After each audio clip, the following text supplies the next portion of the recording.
Alright, good evening everybody and welcome to the Sim Experience Toyota GT4 Cup, coming to you live from the South African East London Grand Prix circuit.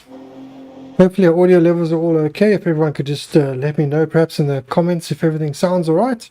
I did have a little bit of audio trouble and I believe Sean is not able to hear me at the moment, so hopefully that will come right soon. But welcome to round one of the Toyota GT4 Cup. This will be a 10-round championship starting in South Africa. So in the background we have the qualifying, which we'll get to shortly.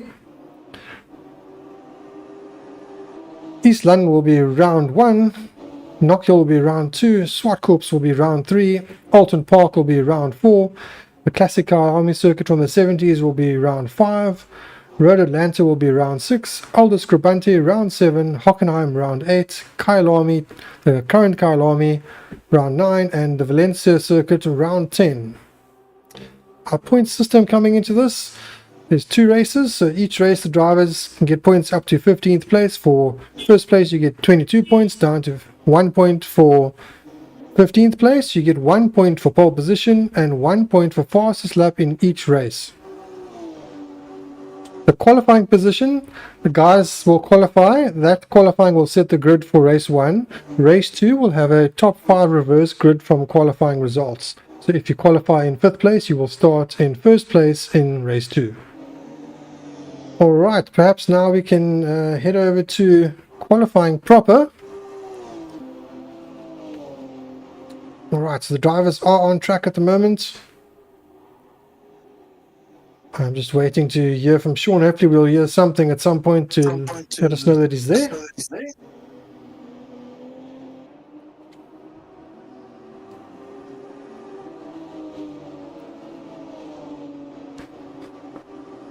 Alright, thank you to all the YouTube comments coming in. They will now be showing on screen hopefully for the rest of the race.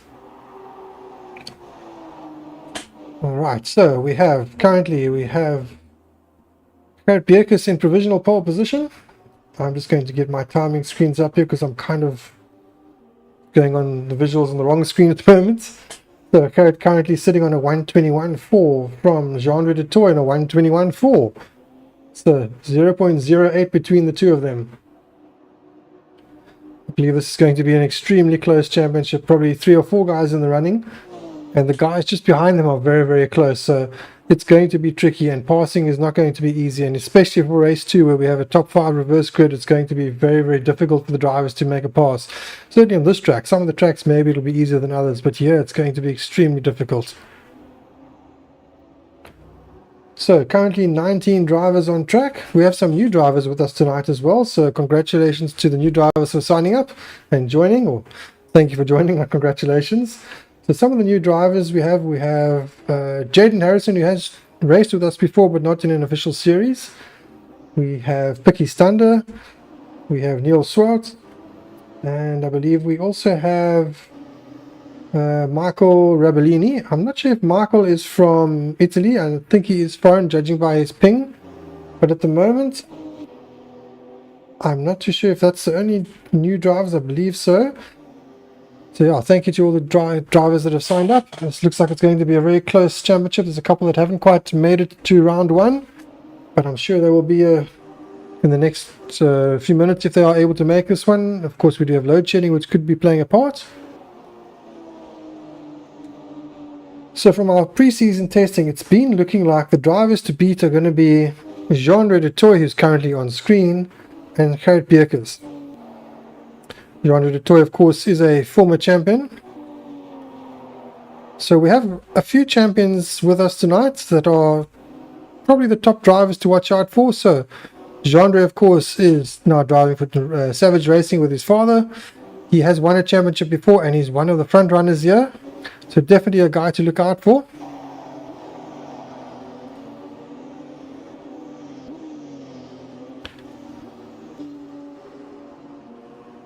Then one of the other front runners, of course, is Gerrit.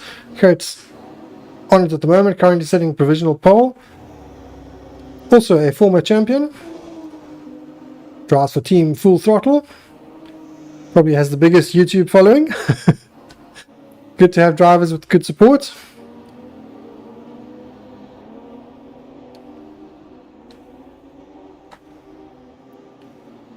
Right, so currently sitting on a 21.1, which is kind of the relative pace at the moment.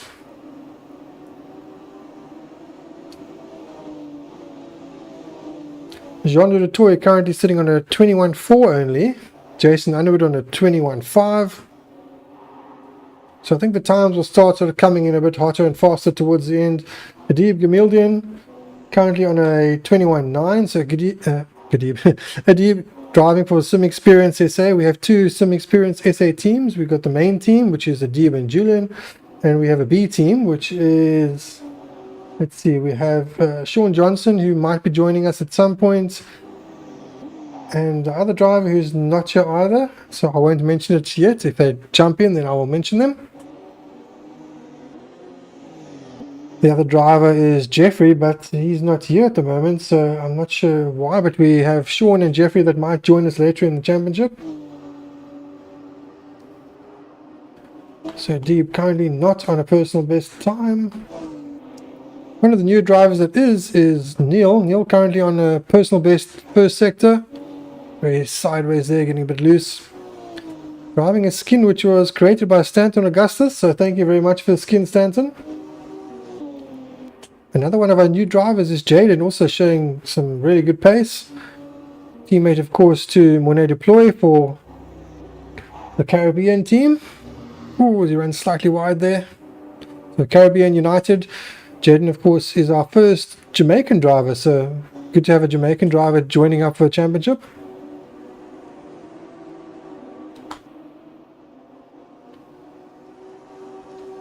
Donnie Stunder having some good pace at the moment, currently in 10th place. Looks like Donnie is gelling nicely with his car. I know in some of the series he's had some pace, but just didn't quite have what was needed to be consistent. Struggled with the car, maybe struggled with the setups, depending on setups. These cars we don't have setups, it's a fixed setup.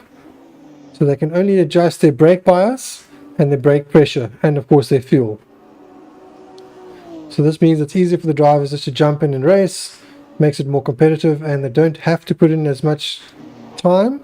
Although putting in the time would mean that you get more consistent, you know the points where to brake, and you maybe wouldn't have as much of an issue with the brakes as Donnie just did.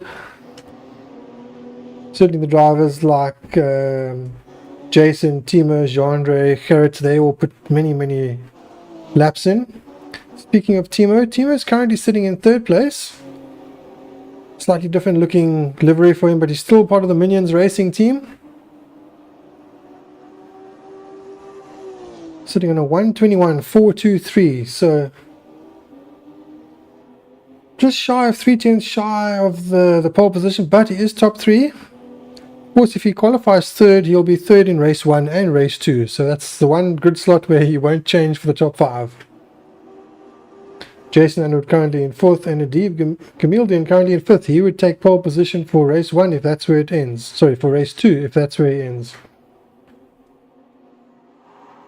Other drivers on track that are doing quite well. We have Andre Hildebrandt currently in 9th place. Andre Hildebrandt is one of our veteran drivers. We don't have a veterans class for this championship though. But he would have been the fastest veteran at the moment. Showing good pace actually, on a 122.8, so mid-pack, solid mid-pack, gets a bit loose there.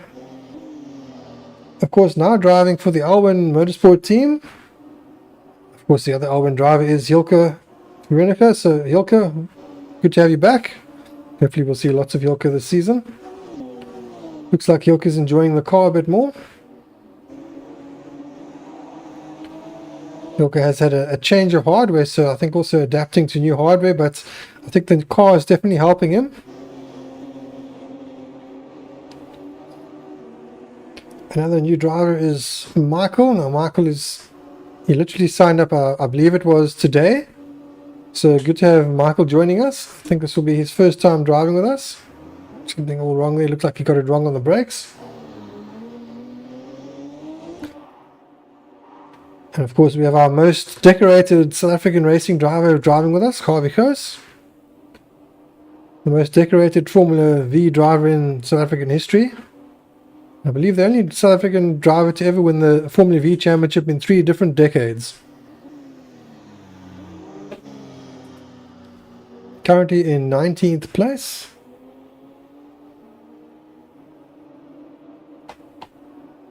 So a bit of pace to be found for Harvey. Hopefully he starts to get the hang of it.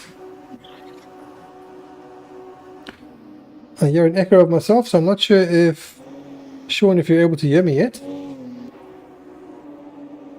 I don't think so. Right, so I might be commentating solo if Sean can't get his audio sorted out.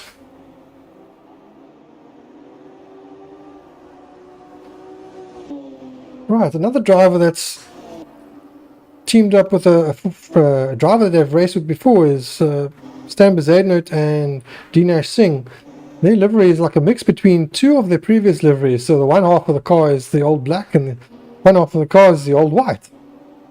Now we have a black and white car. So depending which side of the car you're on, you'll see the black or white, which is quite unique. Reminds me a bit of the old BAR's Lucky Strike and 555 color scheme.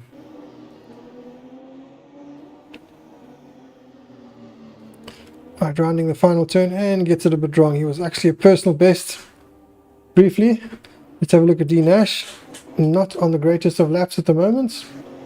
Someone is on for a personal best at the moment in sector 1, so possibly able to improve, is Neil Swartz. Let's see, can he improve? Let's go on board maybe. Having a look at the East London Grand Prix circuit. So heading up to the final corner there, right on the coast. We've got the ocean to the left over here. As you're coming through that chicane section, you can actually see the ocean. Right, he's slightly slower in the middle sector and gets it wrong in the final, so I don't think he will be improving there. Another driver on for personal best is Jaden Harrison. See, there's the ocean in the background. So Jaden, unfortunately slightly slower there. Let's have a look at another driver that is on for a personal best, but no, sorry, that is the only driver currently. Minute and a half to go. Let's see, can he improve? He cannot. Now, Timo Smith, personal best in first sector. Of course, Timo Smith challenging for pole position on a 21.4 currently. Let's see, can he improve?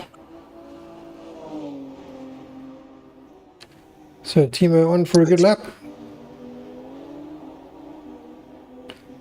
Timo, of course, has never won a championship. He's finished runner-up a few times, so he's a very good driver, just hasn't quite had the luck. Driving for the Minions Racing team. Does he improve? He does, up to second place on a 1:21.2. Test 1 2, Dennis. Hello, hi, can you hear me, Sean? Yes, I can. Oh, welcome, Sean. I hope you can hear me clearly. I can, you sound perfect. What a wonderful, I was going to say a wonderful sight. What a wonderful thing to hear is your voice. Welcome.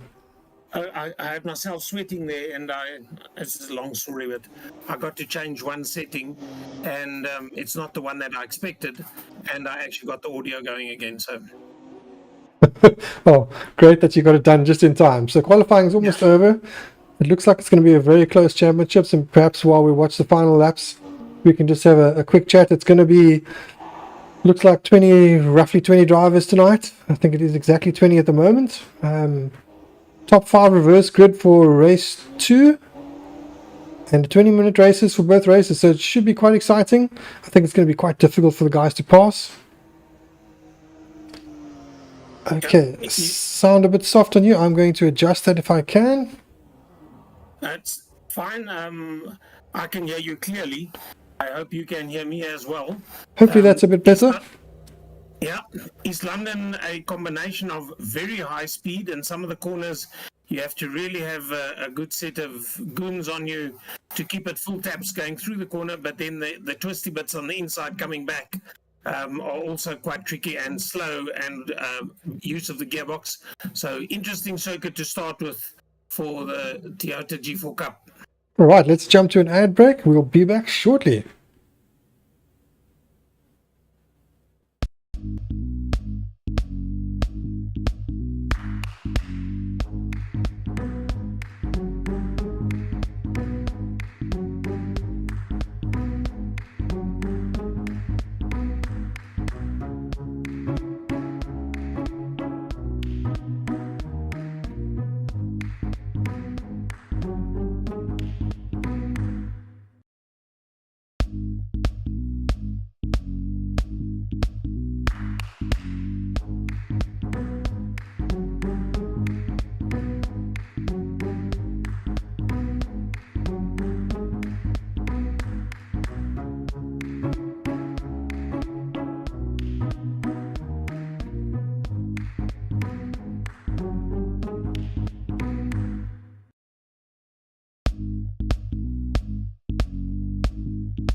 Right, welcome back everybody. We are now live for the races. This of course is race 1 of the Toyota GT4 Cup from the East London Grand Prix circuit in South Africa. I'm your commentator Dennis Mitchell. I'm joined by Sean Woodgate, thankfully. Good evening, Sean. Good evening, Dennis. Thank you very much, and good evening, everybody. It's nice to be back after the long inactivity, and we're ready to go racing. Alright, so this of course is race 1. It's a 20-minute race. The drivers qualified for race 1. That is the same position they'll start for race 2, apart from the top 5. They will be reversed. So as you see it now, we have Gerrit Beekers. He will start 5th in race 2. Timo Smit will start 4th. Jean de Toy will start 3rd. Jason Underwood will start 2nd, and Adib Kamildin will start in pole position for race 2. Let's have a look at our starting order. Let's just get everything up here. While we watch the drivers heading out, I'm just getting things done in the background here. Clicking on the wrong things. The corner they're going through now is Potters, just while Dennis gets set up. That's normally flat out. The next one they'll hit is Rifle Bend, and then the very sharp, it's almost a hairpin Cocobana, which I've seen Formula V's lose brakes completely and end up into the undergrowth in the dunes. That's Cocobana. I'm just going to run through the order while we got this on screen. So in 5th place, Adib. In 6th place, one of our new drivers, Neil Swartz. In 7th place, Hayden Harrison, our first Jamaican driver. And in 8th place, Julian Brains. In 9th place, Picky Stonder. 10th place, Andre Hildebrandt. Monet Deploy in 11th place, and Peter Murray in 12th place. In 13th place, we have Dinesh Singh. In 14th place, we have Dani Stander. In 15th place, Monet Detoy. And in 16th place, Marius van Wyk. In 17th place, Stan Bezuidenhout. In 18th place, Hilke Verenigde. In 19th place, Michael Raboli. In 20th place, Javi Goos. Sorry, Michael Rabellini. Not so good with the Italian names. Yeah, we've had a couple of interesting ones in the local racing series that my co-commentator also battled with. And but Rabellini is easy. It's like Ravolini with a B. And Ravolini is a pasta dish. So yeah, hopefully that'll help you. That should help. I do love my pasta. Yeah, so Ravolini. Right, as the drivers now are heading up to the grid. Get our timing board up.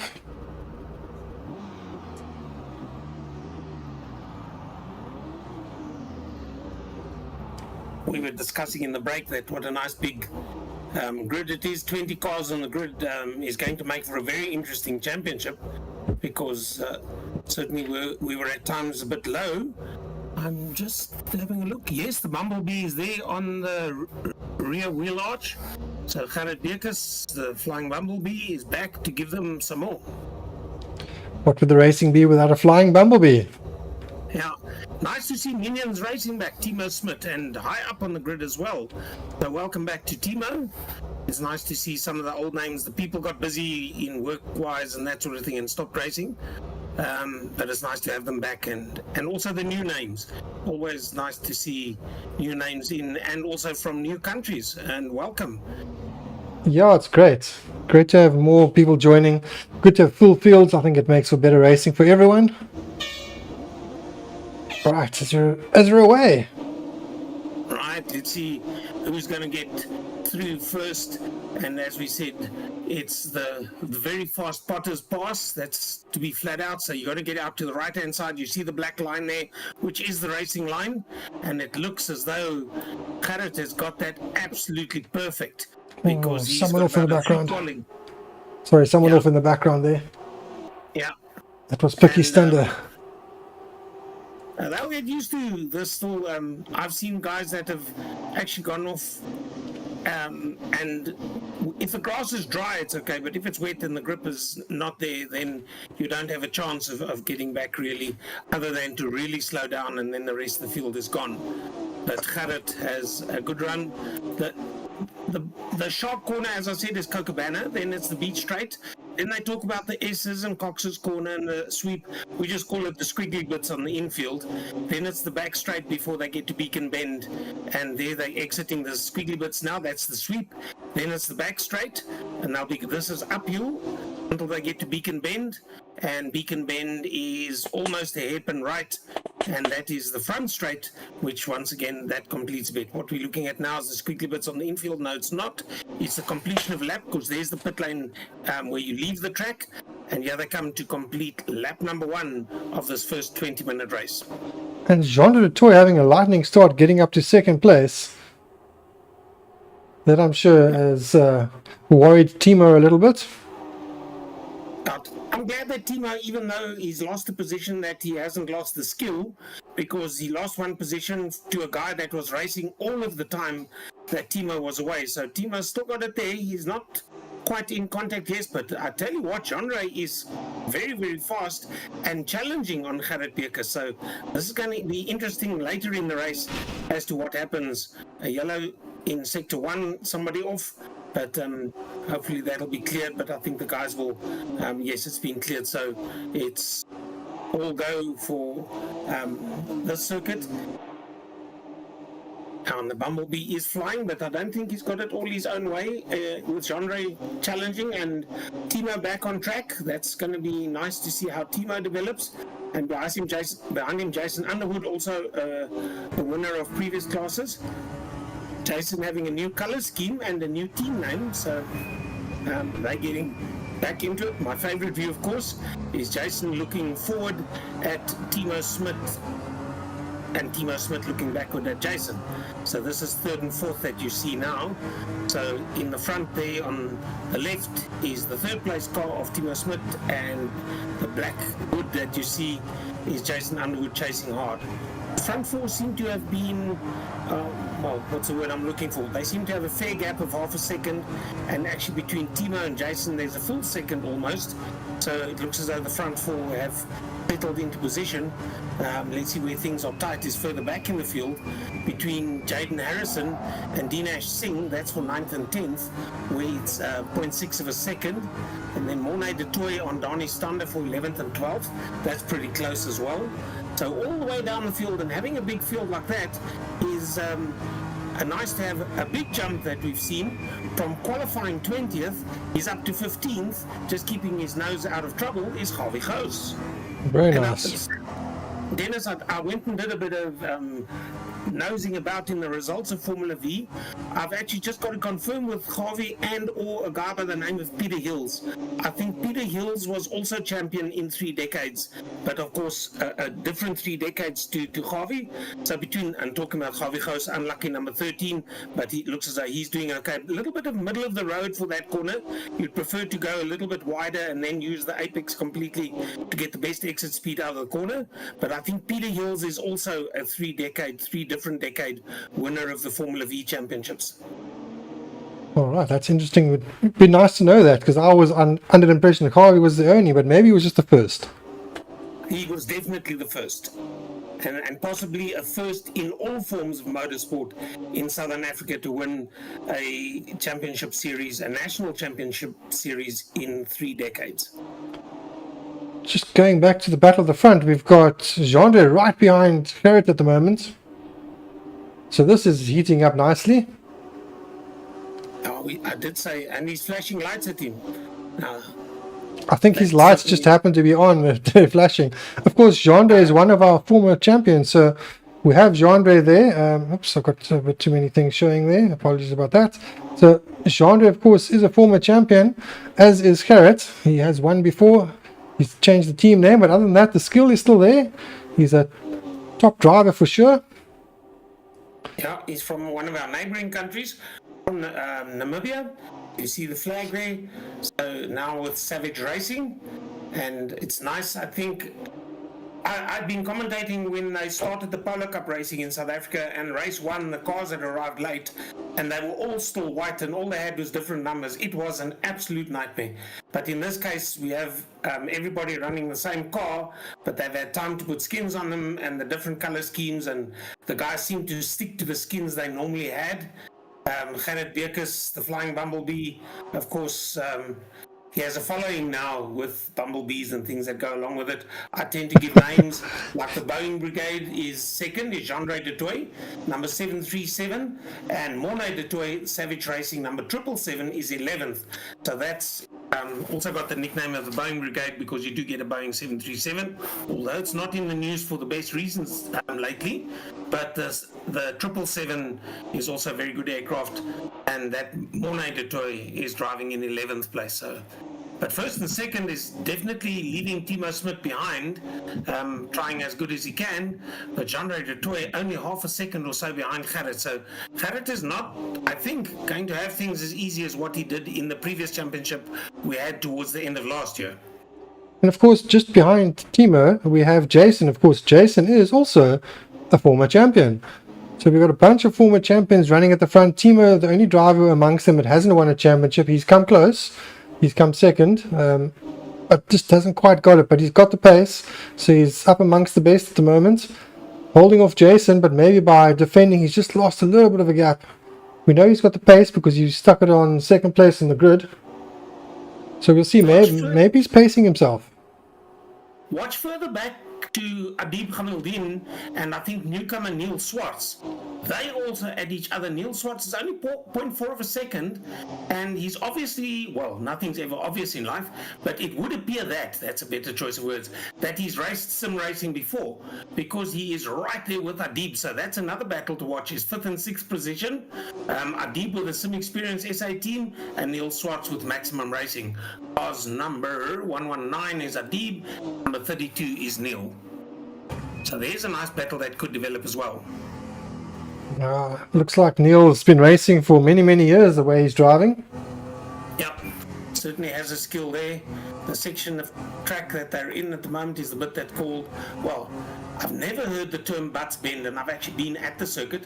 They call it the S's and Cox's corner and then the sweep. That's the twisty bits on the inside. There's also a go-kart track laid out in there, and then they go up the back straight and Beacon Bend, and then they start the front straight. There's quite sharp Beacon Bend. These cars will probably be down to second gear, if not maybe even first, because it's really slow, and then it's the front straight, and then I think the place where you exercise your core muscles and you Knape Dieboda, it's Potter's Pass and Rifle Bend, because I think these, on a sunshine day like today, the grip must be excellent, and you take those at full tilt. I think with these cars, and especially with the wing at the back, you have the aerodynamic grip as well. So then you go, you don't want to put a wheel on the inside of the track. That's dangerous. But, yeah. Playing with fire. And what makes Cocobana bad, or not bad, but difficult, is you've got to really get your braking marker right, because it's downhill and it's through the gearbox and you've got to change direction. So you've got to actually settle the car before you get into the corner. Otherwise, Cocobana is not a nice corner to be in. The short bit was the beach straight. This is what they call butts bend. As I say, stick to the S's. That's the bit we know. And Cox's corner on the exit. And then the sweep. And then up the hill again, the back straight on the way up to Beacon. Here comes maybe a change. Who knows? Oh, very close. He's looking. Yeah. And also, I think unnerves the driver, unless he's got nerves of steel. But now, instead of taking his own racing line, he might be thinking of taking a defensive racing line. Although he seems to have good acceleration out of the corner. We're talking about the race leader, Gerrit Beekes, the black and yellow car. Jean-Ray has lost a car length or two down the straight as they go into Potters.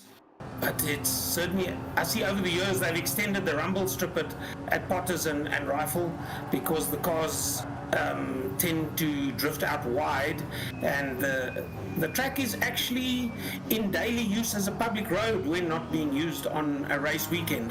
And the Navis car goes quite fast actually through the East London circuit. I'm sure Avis hates that. I'm sure many people do that.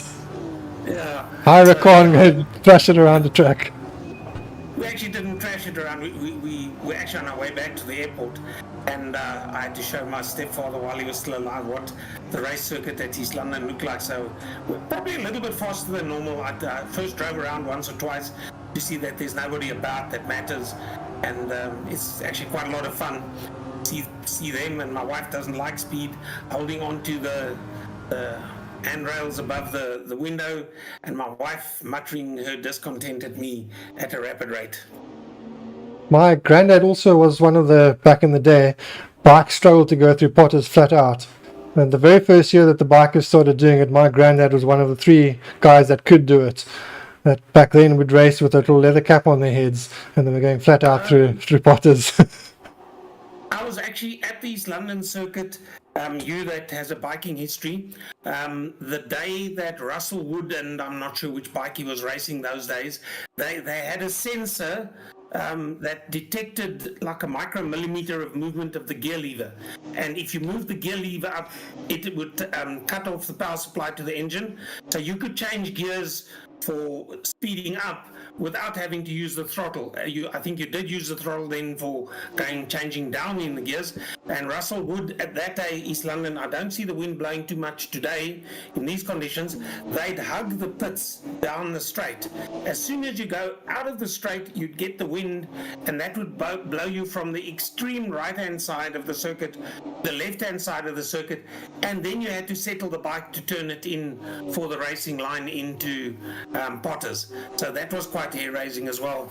And I remember it like yesterday. Russell Wood on his leathers at the back, instead of 2 S's, had 2 big dollar signs, because at that stage he was one of the best drivers in the country.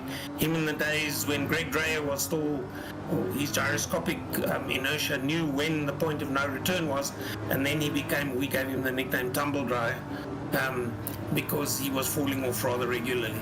But talking about falling off, Gerrit Beekes is literally falling off away from Jean-Ray du Toit. It's almost 2 seconds while we've been talking that he's left Jean-Ray du Toit behind, and the similar gap, 1.7 between Jean-Ray and Timo.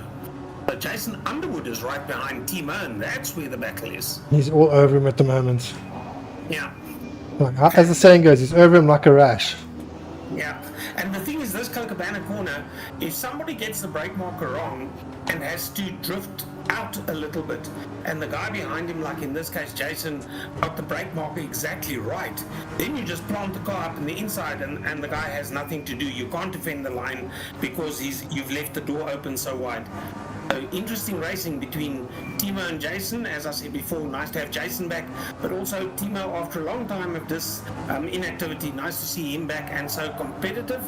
It's just Castro Javi has lost 2 positions, but Pakistander up in 14th position, and who's also some of the new guys. Jaden, you say he might have been racing, but certainly in 7th position, Neil Swartz has been racing. You don't just end up in 6th position on your first time out. And Adiba, I recall when we saw him the first time, he was quite all over the place, but a solid 5th position at the moment from Adiba. Jason now trying to unsettle a car in front of him, and that, of course, is Timo Smit. The Minions Racing. Does he still race his Minions? Yes, he does. He does, Minions yes. Racing. Yeah, and they've got Jean-Ray du Toit in the orange car ahead of them. Both of them touching the wheel, and if you touch the wheel on the inside, it makes the car drift out because you lose the grip which holds the car to the right hand side of that corner. So if you touch the grass, then the car drifts out naturally, and certainly you've got to stick to the black stuff, especially in those high speed curves. I'm trying to think who the guy's name was that did a stand-up wheelie after winning the race, Oh, Jason ran wide there. Yeah, he made a mistake, and that's into the S's.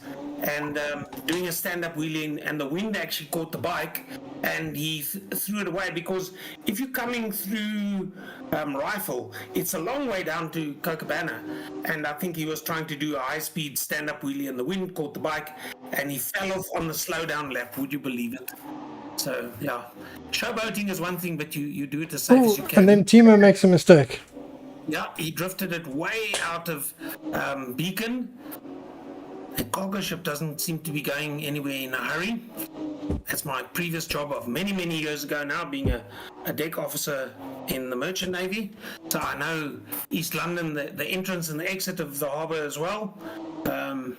But that's at a lot slower pace than what these guys are going. So Gerrit Beekes now 2.1, 2.2 second lead. He's just off into the distance. The Bumblebee has flown, and it certainly looks as though Jean-Ray du Toit and Jason Underwood, there's a gap of 3-4 seconds. Timo Smit half a second behind Jason, so he can still push Jason to make a mistake and then get that position back, but certainly a mistake by Timo Smit, lost that 3rd position point. Now, good battles going on here. Unfortunately, Timo is just going backwards a bit. It does mean he starts, if he finishes here, he'll start second for race 2. Okay, so you reverse the finishing order. The top for five. The top 5 Yes. for race 2. Oh, sorry, no, sorry, it's the qualifying. Sorry, I'm talking rubbish. Is it the Apologies. Getting ahead of myself there. I recall you having saying that you take the quali position and reverse for race 2. Yeah, in the past we would do the race result, but yeah, I'm forgetting about that. Yeah. But it makes the race interesting that even if you have a demon qualifying, one then has to see Gerrit had a demon qualifying. Let's see how he's going to do from 5th position. So he has a nice big number, 119 of Adib Maldin. When you see a nice big number on the bonnet like that, it certainly helps, other than the logo and at the bottom of the screen telling me that it's Adib Khamildin. But when one is used to real live commentary at the circuit in real racing, then big numbers are your friend. And big numbers like this, white on black, certainly are a nice, easy read. Another good fight. Oh, as we see that, I don't know if Timo's starting to struggle or what, but Adib is coming quickly at him. We have Dean Nash, 1.2 seconds behind. Oh, actually running off there. Oh, it was Julian running off in front of him, the other sim experienced driver. So it looks like Dean Nash might actually get him, yeah? Heading up the inside, and he does indeed. Yes. Yeah, nice. It's wide. I think also having to brake late, that's going to be an interesting thing. Who gets what done in the twisty bits, and of course being almost next to each other. It's a right, anything like it's right, left, right combination. So it's a triple change of direction, and see they're next to each other like that. Good driving. Anything can and normally does happen. If you put wheels on the dirt like that, then goodbye. You're not going to make any progress from there. The grass is not your friend. Definitely not. Right, so up the hill again after settling that position now. So Timo Adib and Neil Swartz is almost 5 seconds behind Adib, so that's a little bit further back. Genre has made up a bit of distance, but it's only 0.2 of a second on Gerrit, but Gerrit's lead is still 1.8 seconds. I don't think Gerrit is too perturbed with the fact that there's only 1 minute 37 to go. So I didn't even have a look. The fastest lap of 1:21. Are there still bonus points for the fastest lap? There is 1 point, yes. Yeah, 1 point and pole position for the first qualifying session. So And then Gerrit will get. you'll get 24 points for this race. Yeah, so it's worthwhile to qualify first, and it's worthwhile to get the fastest lap. And if you look, it's interesting to see he hasn't got the fastest speed of all the drivers. His fastest, and that's Gerrit, is a 250, but Genre and Jason both have a 252. Now, puts a question in my mind, with them being that close for that long, do you think that one of them got a draft, what the Americans call a draft, what we call a slipstream, and that maybe could, especially if you're coming from the last corner to where the finish line is, and the finish line is still coming, wait a bit.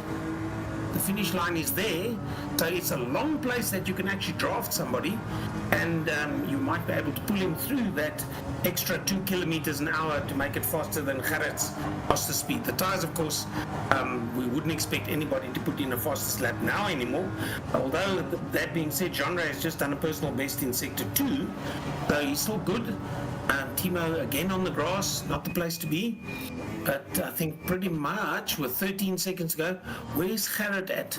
Is he going up the hill already? I think also there's Gerrit. Yeah, he's going up the hill. So depending when he's going to cross the finish line, this is the last lap. Yeah, here he comes into the twisty bits now. Yep, that's and it. there, you can see the kart circuit also laid out there to the left of the S's. And it's actually very interesting kart circuit for the youngsters. Very demanding. Andre de Toy is going to, in my opinion, get second quite comfortably. Jason Underwood in third, and welcome back for Timo, even though he's lost the third position and takes fourth. It's a welcome back and a great race by Gerrit Beukes. Yep, taking race 1 from Jean de Toy. Jason Underwood, then Timo Smith. Then Adib Kamildian, then Neil Swartz, a very good first race with us, 6th place, brilliant. Yeah, once again as well. Also with Hayden as well. Yeah, so the guys, the newbies, shall we call them that? Although I don't think they're newbies to sim racing, but welcome aboard, and hopefully they are going to make this Toyota series, the GR Cup, very interesting.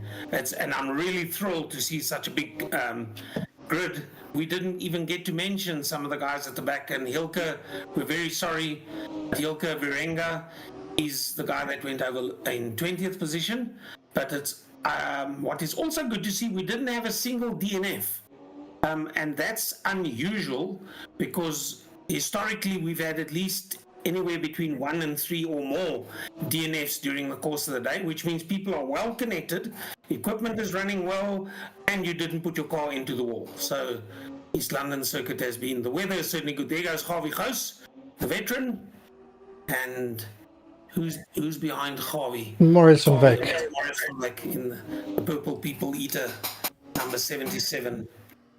Hilke is 5 laps down, so he would have finished already. Yes. So that's interesting that with East London circuit being as big as it is, that 19 of the 20 cars completed all 16 laps done by Gerrit Bekes.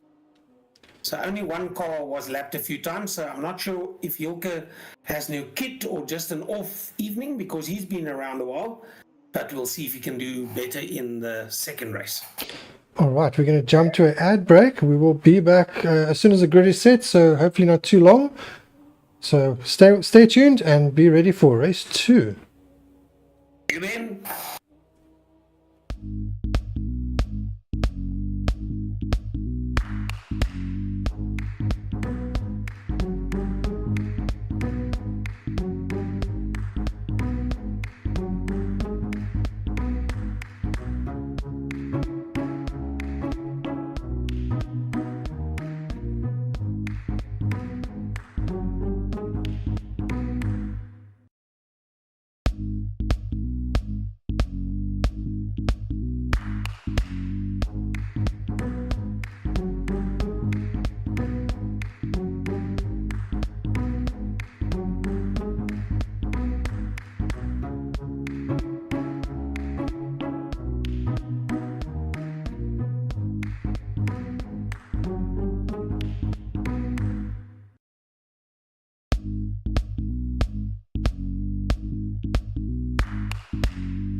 All right, so welcome back, everybody. I'm about to go live for race 2.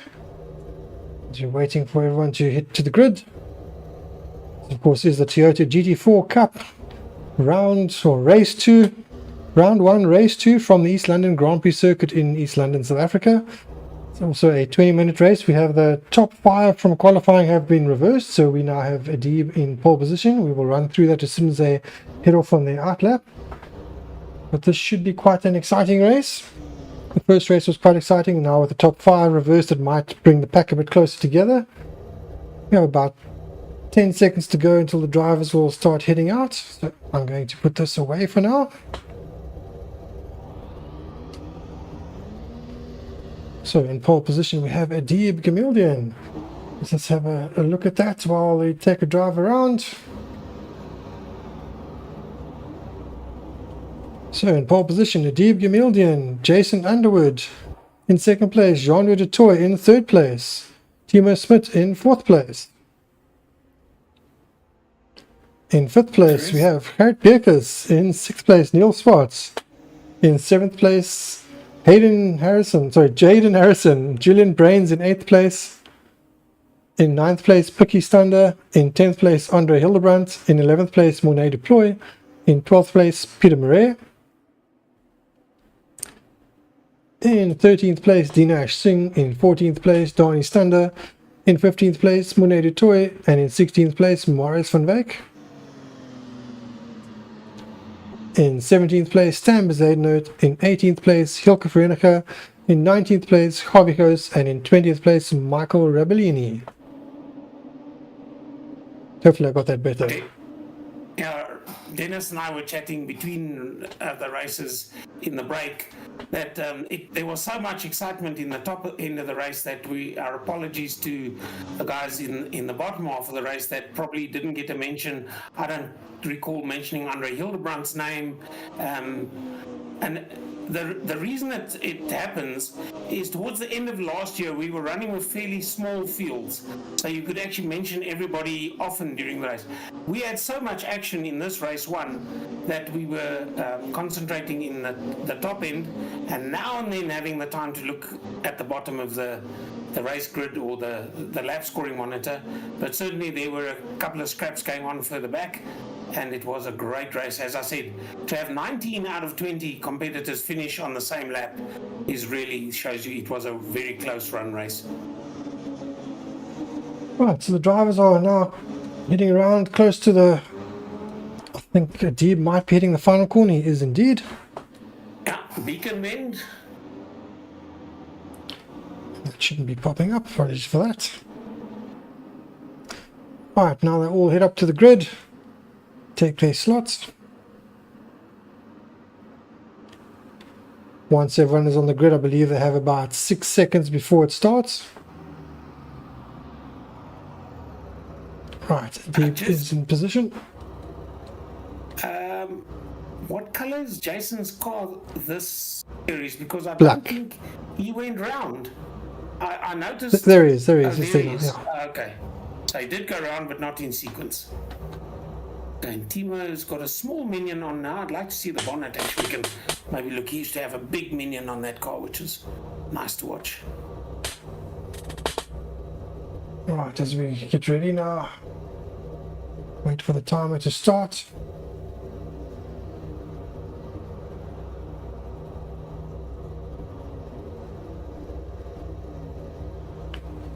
So you need to wait for every driver to be perfectly lined up. Once they're in their grid slot, then the timer starts to go. So someone is not quite in their grid slot yet. Perhaps at the back of the field, maybe someone is still there. That's counting down. There we go. It's ready to go. And we're away. Right, and East London has a little bit of incline to it. You see some of the cars actually roll a little bit backwards, but I don't think they'll be penalised for this. Let's see if Adib can keep the foot flat, or whether Jason's going to harass him. There's also, of course, Jean-Ray du Toit, but they hold on to the positions. Timo Smit is still there, and Gerrit Beekers, Flying Bumblebee, is also in 5th position. And now things start start getting interesting. I don't think the first lap of this race, and there goes somebody wide, and I was about to finish my sentence.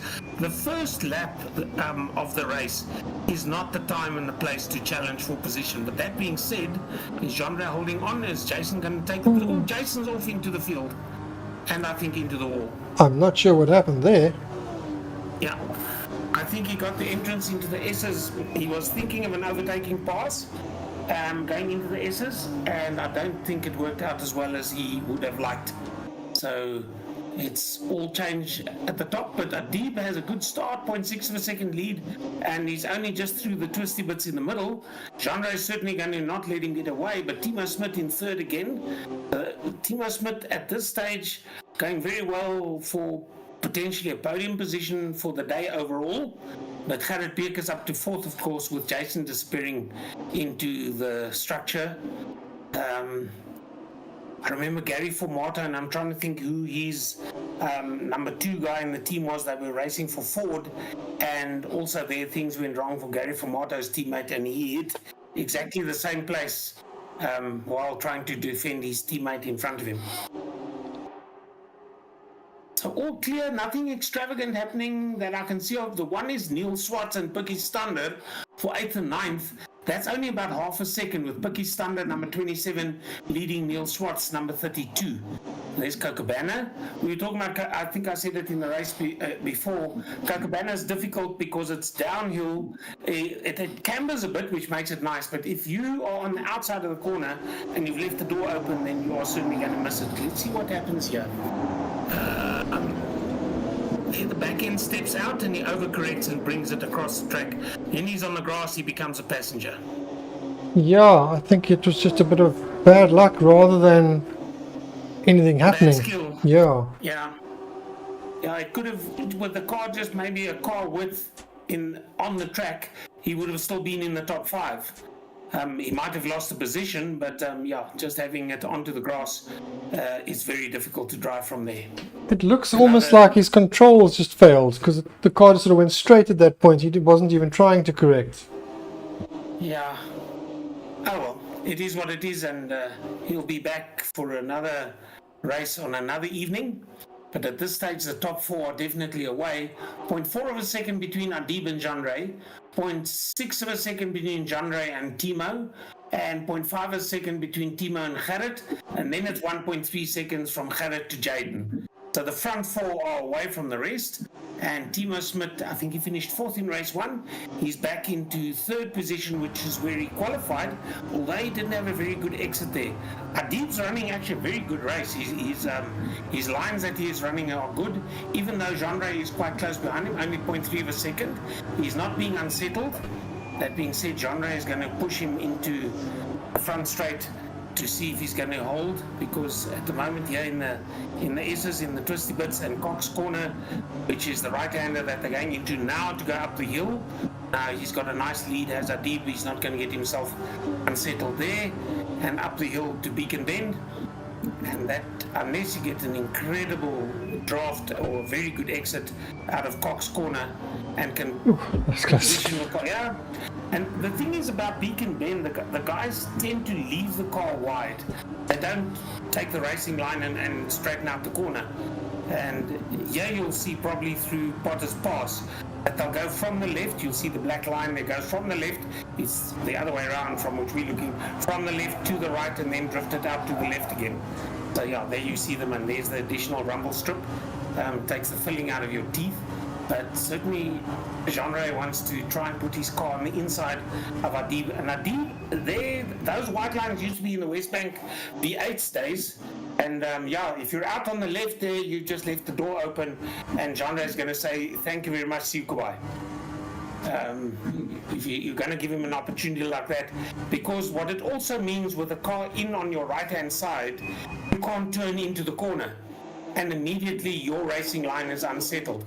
And that also means Timo Smit is 0.3 of a second behind Adib, and Gerrit Beekers coming with him is only half a second behind Timo Smit. So 2nd, 3rd, and 4th, I think, is still going to get very interesting. And Jaden Harrison's not too far back either. With the pressure on the front 4, you might find that Jaden even has an opportunity to catch up to them. Yeah, Jade doing really good in 5th place, and he's not far behind, so if something happens in front, you know, he'll be with them. It changes corner on corner, but just keep in mind 1.3 seconds as they go into the straight. We can check it again the next time they come into the straight, whether it's still 1.3. But at this stage, Jean-Ray half a second lead, and he holds onto it as they go into Potters. And Adib, yeah, one mistake by Adib, and it costs you the position. But certainly it means that Timo Smit is right there to see if he makes that mistake again, then Timo's going to also try and gain an advantage out of that. Yeah, so Adib doing really well, running with the pace 21.6 the last lap, so doing very good pace, slightly faster than Timo on a 21.8. The last lap, Timo had a personal best of all races, so a track best for section 2.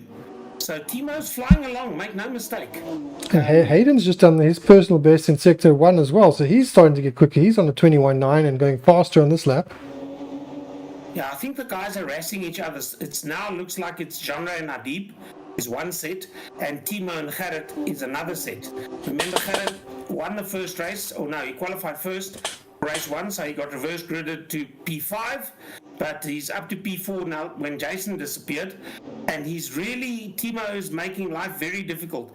Let's see again, who were we saying we're going to look at? Jaden, we said it was 1.3 behind, and Jaden is still 1.3 behind, so everything stays exactly as it was, except that I think, third and fourth position is a bit further back from where they were. Let's have a look. Timo Smit is a second behind Adib.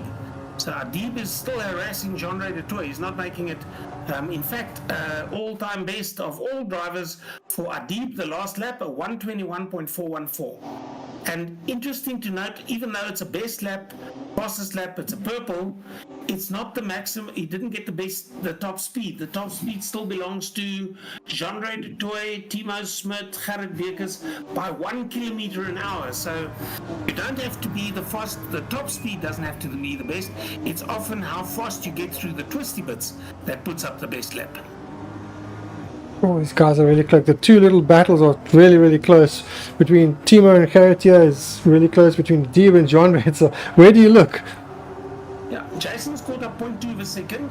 He was down. Yeah, there he is again, 1.1. So where I said it was 1.3, you can see 0.2 of a second, and here comes Gerrit. He's going to make it work. No, Timo shuts the door on him. As I said, the guys tend to stay left out of Beacon into the straight, and that creates an opportunity. If you have a different racing line coming into the straight, you can actually gain a position there. So it is a good place for overtaking. But I think getting the car well positioned for Potters and Rifle, that's where you need to concentrate, because these corners are incredibly fast. And look at Jaden. Jaden's closing in. Yeah. Do you have the ability to go in car with one of these guys that we can actually see when they go through I the do. end of the straight through Potters and Rifle? We can maybe do the next time round. Let's go on board with Gerrit. Yeah, here's Gerrit, and he's making life difficult for Timo. And Timo's not running a blocking line. He's sticking to the racing line. You've got to stay left here, so a little bit middle of the road there. You stay left here to take it to the right, and then there goes the right-hand bit now. You lose the apex. You go out to the outside again. You touch the apex and drift out to the right, and then to the left again, the apex. He's actually left a bit of road unused there, and now the car's not well positioned. Now you're running on the curbing all the way, whereas if he'd actually gone a bit more left, and now he's onto the grass, which doesn't help for grip. If you'd gone a bit left onto, then you've got a better slingshot through the corner. So there he has a nice power slide there, and he keeps it under control. Hats off to him. I haven't seen a power slide like that in a long time. So well done, Timo, but it doesn't make good for tire wear. Just letting everyone know we are on board with Gerrit Beekers, our race 1 winner. Chasing down Timo Smit. Do you have the visuals that we can actually see his instrumentation? Because that would be interesting to see what speeds they're up to. But if it's not there, it's not the end of the world. We can do this. I think should work. Right, there we go. Okay, we've got the revs, the kilometers now. They right. That's Copacabana. That's down to 70 k's an hour. So, yeah, that's really a nice display as well. So 0.2 of a second to the car, 0.1 of a second to the car in front of him. They're 1.7 seconds away from the leader. This is a great graphic. They go 6 gear, I see there, before they actually get to the S's. And here you also see, as I mentioned before, Timo not using, well, there he gets almost onto the apex, goes wide again. Now here he left a little bit of the track, and maybe it's just his driving style that he doesn't use all the track to the left on the second portion of the S. It is very tight, so I think often with the cars as fast as they are, they don't get all big power slide again. He's battling with the entrance into that corner, and I think now with Gerrit position where he is, if you can be up on the inside for Potters, that's going to make life very difficult either for both of them, or alternatively Timo's just going to decide, let's live to fight another day. But it means that Jaden can catch up to both of them. Oops, sorry, wrong shot there. Meant to go to that one so we could see the positions changed and it shifted down. Yeah, so as you see there, Jaden, where he was 1.3 seconds behind, with a battle going between Gerrit and Timo and them slowing each other down, he's now only 0.6 of a second behind Timo Smit. Oh, and there he's up on the inside and knocks Timo Smit, but lets him go again, which is a nice gentleman racing thing to do. I think you just got caught out by the braking there. Yeah, I see Jaden has the Red Bull branding on the bonnet, so what's the slogan? And for the moment, my brain departs me. Of all the things I've lost in life, gives you wings. Gets him wings. Yeah, gives you wings. There we go. So, for those of you that are listening to us for the first time, and this is the first time that you're watching a sim race, if you do bump into somebody and it's unintentional, then the gentleman thing is to slow down and let that guy carry on to pass you again, if you did manage to pass him, albeit a little bit robustly. But there, obviously a mistake by Timo, so Jaden got past him, and that's exactly what I said. Beacon corner, if you're going to stick right, you've got to get out of the corner fast.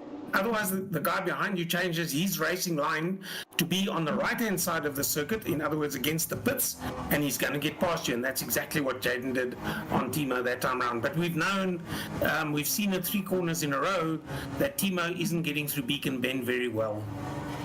Yeah, he seems to be struggling with traction. 240 k's an hour up to almost 250 before, oh, there's a nice slide. He's not going to hold it. He's not going to hold that.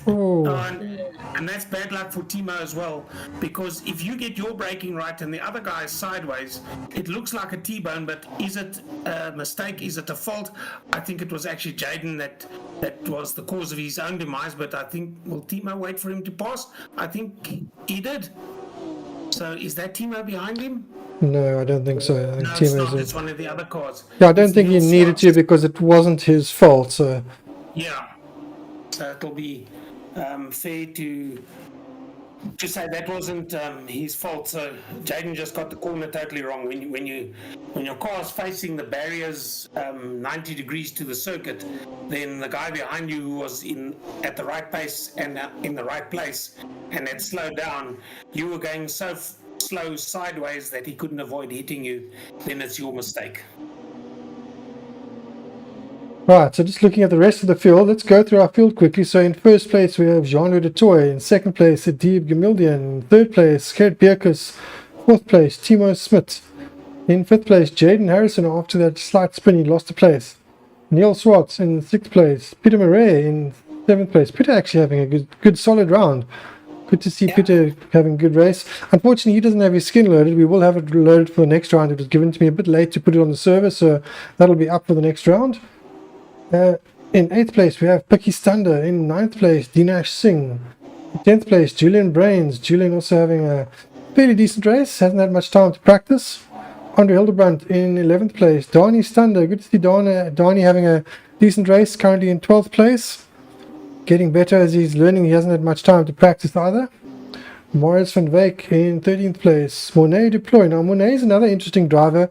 I think he had an issue in race 1.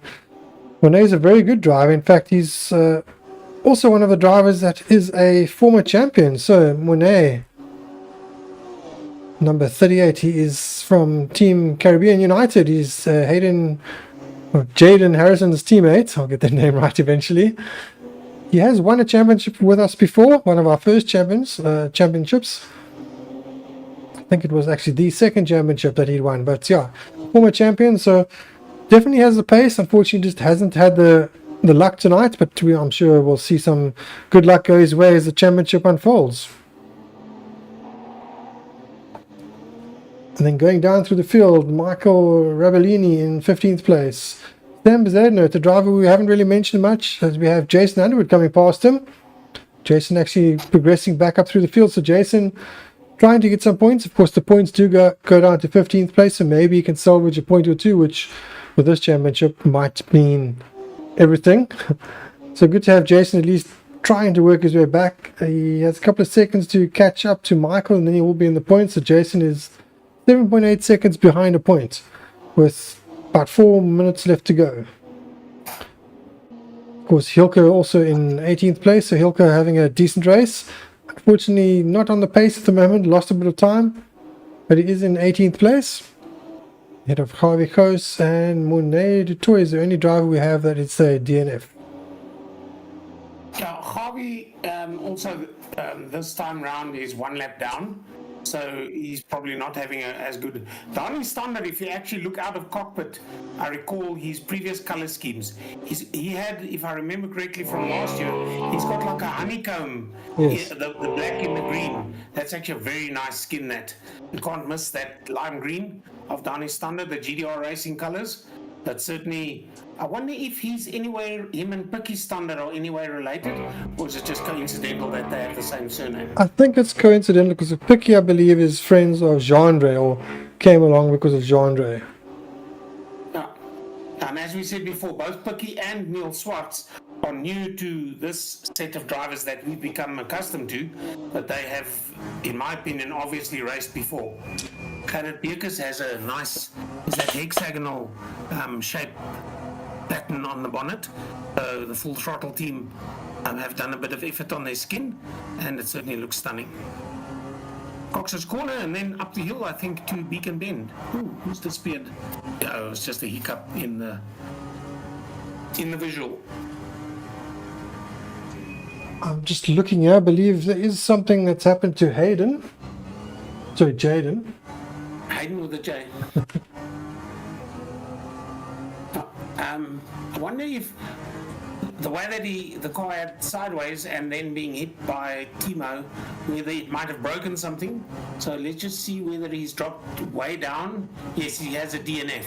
So Caribbean United number 604, not the greatest end of the day, and I forgot to look down. I was going to look down to see what speed they're going through that corner. This one's about 240, a little bit more, and let's see, they've got to slow down from 240 for Cochabana all the way down. I think it was 70. It's in fact 68 kilometers an hour is the lowest I saw go down. I didn't see what gear they went into, so I must learn to do more than one thing at the same time. But certainly interesting racing. Gerrit Beekes, as we said, he won the first race because, there was just nobody to touch him. But coming back from 5th, he's only 0.8 of a second behind Adib. And Adib's only half a second behind Gendre. So there you see, first is the orange, second is the black and white car, and third is the car that we're sitting in, number 3. So Gerrit Beekes has got, I think, a lap or so. There's the slide. Oh, it's Harvey Coase. That was off, and then Jaden, in trying to avoid Harvey, got it locked up and going wrong, and then that car went nowhere. He's stuck on the barrier, yeah, unfortunate. Yeah. So yeah, Harvey lost it, and then Jaden, in sympathy, lost it with him.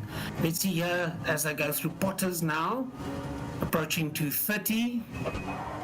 And then they actually just back off down from 230 to 200 k's now, thereabouts. Then it's full throttle again. Let's see if they back off for Rifle. 238. Oh, you don't want to go onto the grass. 240. There's a big incident there. There's a complete spin for Gerrit. No, not Gerrit. Now I've got to find him in the orange car. Gendre Dutoy. Gendre Dutoy. I think that was a brake lockup, and that means that Adib is back in the lead. Gerrit now by a second is in second place, and we're on the last lap. So that I think it would be interesting if you could, once they finish the race, maybe we can just, if you can hunt a replay of that, what actually went wrong. But that looked like a complete lockup to me. And change, and Adib's going to be super chuffed with the win. I don't think he was thinking about it at the time, although he did start in pole with the reverse grid, so he got a 5th and a 1st. The podium for the race, or for the race day, is actually going to be very interesting. Here comes the checkered flag. Here comes the replay, first of all. I think what happened is that they're catching up to a back marker, and I think he gets caught out. Ooh, he swings. He nipped him. His left front touched the right rear of the back marker. So that's what it appears to me. Remember, I'm only talking what I see, so I might be mistaken. And race win for Adib. We've well missed that. Now, there's no comments column on the trophy. And I see that cargo ship has eventually managed to get a bit further up the coast towards Durban. So, yeah, a great race. See, you've got to be in it to win it. And I've said it's one of the sayings, you've got to first finish to finish first. And Adib was there and thereabouts all the time. So some of the guys, there comes Harvey as well. No, he didn't finish first. He got 17th position. So as they come across the line, we'll see if he's actually still a lap down. Yes, he is still a lap down. So on the same lap, the last finisher might be Stan Besaidnout. So interesting racing for the IBF USA team number 36. All right. Jason Underwood recovered for 1 point into 15th position. We're going to jump to a quick ad break, and then we'll be back shortly with the top 3 drivers for the interviews. So stay tuned. We'll be back shortly. Until then.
All right, welcome back, everybody. This, of course, is the completion of the Toyota GT4 Cup, round one from East London in South Africa, coming to a completion. Of course, we have our top three drivers with us. They are Gerrit Bierkes in first place, Adib Gamildian in second place, and Jean-Andre du Toit in third place. I believe Adib might not have his microphone working. Hopefully we can hear from him, but let's start with Gerrit then. Gerrit, a great race meeting for you, obviously ending off in first place and taking race one victory with pole position. I'm actually not sure. Did you get fastest lap in race two? No, Adib. Adib did. All right, so Adib gets an extra point for that. So a great start to the championship. It looks like it's going to be a hard-fought battle at the front. There's several drivers in it at the moment, and as we see in race two, even Adib coming home with a victory. So it's there for everyone to play for. What was the race like for you? Were you managing your car? Did you have any tire problems? It looked like Timo was having tire problems. Did you have problems with back markers? It looked like Jean-Andre had an issue with a back marker. How did your race meeting go from your point of view? Hi guys. Yeah, basically qualifying went well, but unfortunately qualifying first puts you in fifth the second race. So yeah, unfortunately, so first race went according to plan. Nothing to report there actually. And then in the second race, I was struggling to get past Timo. And then I can't remember. I think he made a slight mistake, and I could get past him. And by that time, my tires were warm, brakes were warm, so I was struggling to catch up to Adib and Jean-Andre. But Adib, hats off to him, he was proper fast. That's a big surprise. He was really fast. And then the unfortunate accident with Hilke and Jean-Andre, really unfortunate, but yeah, and I could get it back in second. All right, then let's go to you, Jean-Andre, and we'll see if Adib, or let's see, Adib, is your microphone working yet, perhaps? Doesn't look like it. All right, so let's go to Jean-Andre. Jean-Andre, third place. Looked like you were going to get the victory in race two, and then suddenly an incident with yourself and Hilke. I'm not sure if maybe Hilke slowed earlier than you, or maybe you were trying to get more of a slipstream and misjudged it. But real unfortunate. Good pace, though. You look like you were definitely challenging for the victory in both races, so it's good for the championship. You on top of the car. You seem to like the car, which is important. So how's it going for you so far? Apart from the incident, perhaps you can talk about the incident, but what are your impressions on the car in the championship so far? Yeah, I really like the car a lot. It's much better than the Porsches. I think it suits my driving style a bit better. Yeah, race one was good. From the launch, we got a better launch than Timo did. And then I just had to stick behind Gerrit. I think I was within a second the whole time. There were 3 laps, I think, where he broke loose. Then the gap was 2 seconds, but I managed to reel him back in. But yeah, just not enough to pass. It's extremely difficult to pass on this track. And then race two, yeah, Jason had an incident in turn 3, or turn 4. And then I just had to stick to Adib, but Adib was, he was really fast. And I don't know what brakes he had on his car, but it was definitely better than mine. He just outbraked me in every corner. I managed to pass him. And then, I just had to keep him back. And then, on the last lap, unfortunately, I ran into Hilke, who I think he wanted to make way, but he overcompensated and slammed on the brakes on the racing line. And with me coming at full speed, I just didn't have enough time to swerve out. And then, then I just hit him, and that was it. Pity about that. But the incident then with yourself and Jason, well, I say the incident from our point of view, it didn't look like there was any contact. So I'm not sure if it was maybe netcode or something, but it looked like Jason was coming out of the corner behind you, and suddenly the rear end went, and off he went. It didn't look like he was trying to correct in any way, so I presume it was hardware issues. But did you feel any knock from him? Was there any contact between you two? No, from my perspective, not at all.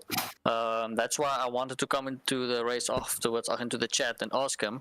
And he told me I bumped him slightly, so but on my screen I didn't feel anything. Yeah, it's interesting because, from what we saw, it didn't look like there was contact. We didn't look at it onboard, just from the trackside camera. We had it in a replay, so interesting. But congratulations on third place. A pity about the incident and you losing first place. That would have been interesting with the points to see if you had got the victory, how the points would have differed, because you would have had 22 points versus, I believe it's 18 points for third. So you would have had an extra 4 points. That would have put you in 40 points. So you would have been second in the championship. So at the moment you're tied for second place with Adib, but Adib obviously has a win now, so he's ahead of you based on the extra win. But very, very close in the championship at the moment. Carrot is currently on 43 points, yourself and Adib on 36 points. Timo down in 28 points. So Timo having a bit of tie away by the looks of things, but definitely was there and challenging, but just didn't seem to make it to the end. Sean, would you like to ask the drivers any questions? Just interesting genre. You say there's not much chance to overtake you. Dennis and I were chatting, but maybe I've got too much of my Formula V hat on, which are smaller cars than these are, and obviously also a lot slower. Do you find the corner that the visuals are approaching now, Potters and Rifle? I see for Potters, you guys actually feather the throttle and then floor it again, and Rifle, it looks like you guys go through Rifle flat out, and then it's the hard braking for Cochabana. Do you think Cochabana is probably, and maybe Beacon, which is the last corner, those are about the only two good passing opportunities on this track, even though it's as fast as what it is? Yeah, no, I would agree, but sometimes you have to do a dirty move to still get past, because you have to cut into the inside line. If that guy blocks you, then the race is over as well. So it's possible. That's the move I pulled on a D, but if he didn't give me enough space, then we would have had an incident. So hats off to him for giving me space to allow me to do that move. Yeah, but certainly, as Dennis also said, I think it was a great start. The championship is a long way from being won, but if all the races are going to be like this, with a nice field of 20 cars and potentially even more to come, then we're in for from a commentary perspective, we are spoilt for commentary, because it just makes our life so much easier. And thanks everybody for keeping the racing clean where you could. And well done, Jean-Ray, for even after that spin for coming back and getting enough points to finish third overall for the day. Yes, thanks. Speaking about that spin, you're quite lucky to end up going in the right direction. That was a good bit of luck there. Yeah, Nice 360. I was just fighting with a wheel and gearing down to just quickly come back onto track. Yeah, some good skill there. Well done. Thanks. All right, thanks guys, and well done again to all of you. Let's do a final question to Gerrit, since you are the race victor. Gerrit, what are your predictions for this championship? I think it's going to be a really good championship. It's just the first race done now. But yeah, I think Genre will obviously be there and Jason will be there. But it seems like we need to keep an eye on Adibia, because he just came from nowhere. So Yes. yeah, it'll be interesting. Definitely, and I'm sure with other rounds, different guys might also progress differently. Yeah. But all right, thank you guys. We're going to say goodnight now. I'm going to kick you out while we say our final farewells. But thank you, everyone. Thank you very much. Great races Thanks, and good skill tonight. See you at the next one. Everybody. Cheers. All right, so I'm just going to say goodbye to our drivers, drop them out of the channel, drop them out there. All right, so a great race meeting there for Gerrit getting overall victory. Genre only getting third in the end because of the incident, but I think he would have only finished second even if he didn't have that incident. And Adib, a surprise victor in race 2, thanks to all the issues happening, able to take advantage of everyone. But having good pace, and you got to be in it to win it, as they say. And he had the pace to be there, and showing that he's going to be a forerunner in this championship. So the guys have to be looking in the mirrors a bit more now, with an extra car being there. Now we've got Timo Smith there, we've got Adib there, we've got Jason there. And I'm sure Jason, whatever his issue was in race 2, that'll probably be one of his dropped rounds. So at the end of the championship, he's going to be fighting with it. He's going to be quick. We know it's going to be probably a 4 or 5 car battle. So this is going to be an interesting championship. Yeah, and also utilizing the South African circuits, which from my perspective, we're at Knockhill next time. But we are going to include Kyalami in its current layout. We're going to go to Swartkorps, amongst others. It certainly adds an element that the local people know and have something that they can relate to. So that makes it, I think, interesting from a South African perspective. Yeah, it'd be nice to have some of the guys driving, just looking in the chat, which isn't coming up because we're in the interview section at the moment. But Orion Balder is saying he's going to try to join later in the season. That would be great. So yeah, 20 guys already. A couple of guys didn't make it tonight. Unfortunately, Rian van der Westhuizen wasn't here tonight. We didn't have Sean Johnson here tonight. Several other drivers that might be joining. So, maybe we'll be mid-20s later in the season. It certainly looks like it's a close championship, and I think some of the tracks are going to be way, way closer. Knockhill is going to be an exciting one, also very difficult to pass there. So we're going to have 5 South African rounds, 5 international rounds. The international rounds varying quite a lot. So we've got Knockhill, we've got Road Atlanta, we've got Hockenheim, we've got Valencia, and I forget the other. So that should be exciting. The South African rounds, I think Harvey's going to be good at the classic Kyle Army, obviously having raced there. He seems to go really well there in the sim, so he should have a good round there. I think even the normal Kyle Army is quite good at. So we could see a slightly different mix-up as we go through the different rounds, but I think it's going to be a very, very close Ford Championship come the end. Yeah, certainly a lot to get through for commentary, and a great race. And as they say, I think towards the end of last year, even that championship, the bonus points were what decided the championship. So it's important to get the pole, even if it means you're going to be on 5th. It's important to get that fastest lap and those sort of things, and do that consistently, because it all helps towards the end of the season when you have those in your pocket. Exactly. But all right, thank you everyone for joining us tonight. And remember, if you enjoyed what you watched, hit the like and subscribe button. You can join us on the Discord channel if you want to become a part of our community, and you can sign up for any of our races. You can join our practice servers and become part of the action and part of the fun. But otherwise, thank you for watching, everyone, and we will catch you all next week. So thank you, Sean. Thank you for joining. Thanks, Dennis. Catch you all next week. Next week. Okay, cheers, Sean. Cheers, everyone. All right, bye-bye.